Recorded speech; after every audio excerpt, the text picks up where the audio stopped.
Hello everyone, welcome back to my channel. তোমার সবাই কেমন আছো? আসলে তোমার সবাই খুব ভালো আছো, আমিও ভালোই আছি। তো আজকে হচ্ছে সোমবার, আর আজকের ব্লগ শুরু করতে আমার অনেক দেরি হয়ে গেল। এখন বাজে দুপুর 12:30, আর তার মধ্যে আজকে আমার এখনও রান্নাবান্না হয়নি। মানে সকালে রান্না হয়েছে কিন্তু কিছু খাওয়া হয়নি এখনও। মানে কি বলবো, কদিন থেকে নিরামিষ খেতে খেতে আর ভালো লাগছে না। তো সোনুর বাবা এই একটু আগে মাছ নিয়ে এলো, তো মাছ এখন রান্না করছি, মানে হওয়ার মধ্যে।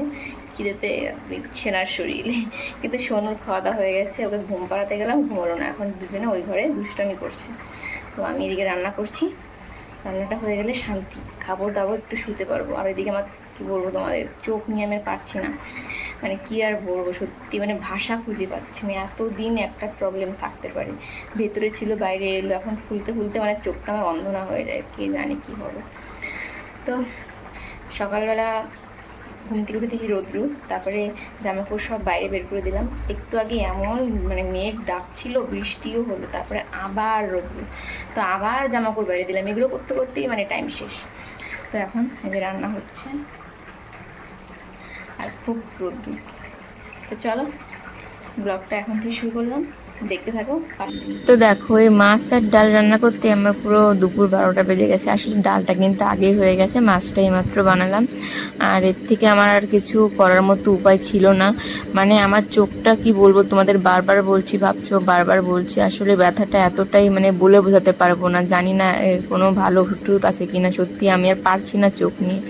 তো যাই হোক, এখন যাচ্ছি বাবার বাড়িতে, মানে সোনুকে নিয়ে যাচ্ছি পড়াতে। ওখানে যেহেতু মানে ভর্তি করেছি জানোই তোমরা।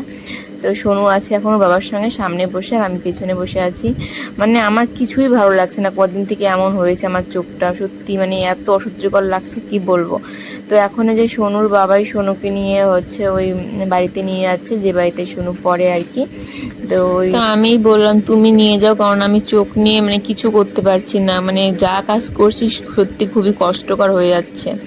তো আমি বললাম যে তুমি নিয়ে যাও, কারণ ও আবার কান্নাকাটি করতে পারে। আসলে আজকে ঘুম থেকে ওঠার পর আর ভাতও খায়নি, কদিন থেকে মেয়েটার যে কী হয়েছে, মানে সকালবেলা ঠিক মতো খায়, দুপুরে ঘুম থেকে ওঠার পর আর খেতে চায় না, মন খারাপ করে বসে থাকে।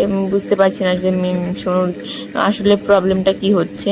যখন থেকে দিদা মাসি চলে গেছে তখন থেকে আর কি সোনুর মন টন খুব খারাপ হয়ে থাকে, একা একা থাকে না, এর জন্য। তো যাই হোক, এখন আমাকে জিজ্ঞেস করলাম যে ওকে কান্না করেছে, বললো না। তো তারপরে চলে এলাম বাড়িতে। আর আজকে কিন্তু মিস্ত্রিরা এসেছে না হলেও 2-3 দিন পরে। তো দেখো আজকে আবার অনেকটাই কাজ হয়েছে, এদিকে ওয়ালটা হয়ে গেছে। তো মাঝখানে অনেক দিন তাও আসেনি এই মিস্ত্রিগুলো, না খুব মানে বাজি। যখন কাজ ভালো থাকে তখন আসে না, যখন খারাপ থাকে তখন এসে এসে বসে থাকে। তো তারপরে দেখি যে একটা মামা আর একটা মামি এসেছে, মানে এরা গিয়েছিল দিনাজপুর, তো ওখান থেকে বাড়ি যাওয়ার টাইমে আমাদের বাড়িতে এলো। মানে আমার যে দিদা আছে, দিদার ননদের ছেলের বউ। তো তারপরে আবার এলো হচ্ছে আমাদের বাড়িতে এই পাশের বাড়ির দিদা, আর হচ্ছে আমার মায়ের যে মা গোসাই, মানে সেই দিদা, আর একজনকে সে আমি ঠিক চিনি না। তো এই দিদাদেরও বাড়ি কলকাতার ওদিকেই। তো ভাইয়ের ঘটনার পরে আর কি আজকে এলো। তো এখন ভাইকে নিয়েই কথাবার্তা হচ্ছিল। তো তারপরে চলে এলাম আমি দোকানে। বাবা একটু বেরিয়েছে, মানে যেহেতু মা গোসাই মানে এসেছে, তো কিছু তো বাড়িতে এনে খাওয়াতে পারবে না, কারণ বাড়ির অবস্থা এখন খারাপ, এই জন্য জিনিস টিনিস কিনে ওই দিদা বাড়িতে দিয়ে আসবে। তো এর জন্যই। আর এখন দোকানে এসেও না থাকতে ভালো লাগে না, কারণ এই জায়গাটা তো ছিল ভাইয়ের জন্যই, তাই না? কিন্তু সেখানে এখন আমাদের এভাবে এসে থাকতে হয়। আর জানি না ভবিষ্যতে কি আছে, কে কি করবে, এইসব ভেবে না আরও মানে খারাপ লাগে। তো ভাবি ভাইয়ের কথা ওঠাবো না, কিন্তু মানে জীবনটা এরকম যে ভাইয়ের কথা না চাইলেও উঠে আসবেই। এটা চাপানোর জিনিস না, লুকিয়ে রাখার জিনিস না, মনে যখন যেটা হয় সেটা তো বলতেই হবে, তাই না বলো? তো এখন আমরা সবাই একটু বসে আছি, আর তখনই মামা ওই মামিকে বলছে কি যে তোমাকে একটা কথা বলি। তো আমি আবার তখন ভিডিওটা অফ করি, ভাবলাম কি না কি বলবে, এর জন্য অফ করে দিই। তারপরে যে কথা বলে মামা মামিকে, শুনে তো আমরা সবাই হাসতে হাসতে শেষ। মামা বলে কি যে তুমি যেন এখানে কিছু চুরি করো না, তাহলে কিন্তু সব ধরা পড়ে যাবে। তো এই কথাটা শুনে আমরা সবাই হাসতে হাসতে পুরো পাগল। মানে এটা শুধু মামা এমনি এমনি মজা করে বলেছিল মামিকে। মানে আমাদের দোকানে বসে থেকে না মামা দেখছিল ক্যামেরাগুলো লাগানো সব কোথায় কোথায়। তো ওটা দেখে মামিকে বলছিল আর কি হাসানোর জন্য। তো এই কথাটা শুনে আমরা তো হাসি হাসি, সঙ্গে সোনু এত হাসছিল মানে কি বলবো। তো এরপর আমি চলে যাই দোকানে বাবাকে বলার জন্য যে বাবা, মামা একটা হাসির কথা বললো, শুনলে তুমিও হাসবে। তো বলে কি? আমি বললাম এরকম ব্যাপার। বাবাও হাসছে। বলে কেন এরকম বলে কেন? আমি বললাম এমনি হাসানোর জন্য। তো বাবাও দেখো কিরকম হাসছে। তো দেখো এখন বাজে রাত 10টা, এইমাত্র বাড়িতে এলাম।